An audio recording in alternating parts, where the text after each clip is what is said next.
Okay, well, it's first day of our Nebraska hunt. Got in around noon today, got everything set up. We're out on the edge of the water.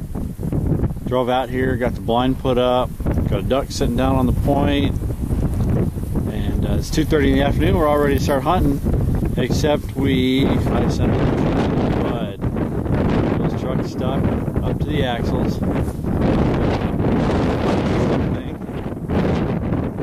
Seen Bill this pissed off before. Probably gonna punch me when I'm done with the video, but you know, that happens. Gotta document it just a little bit.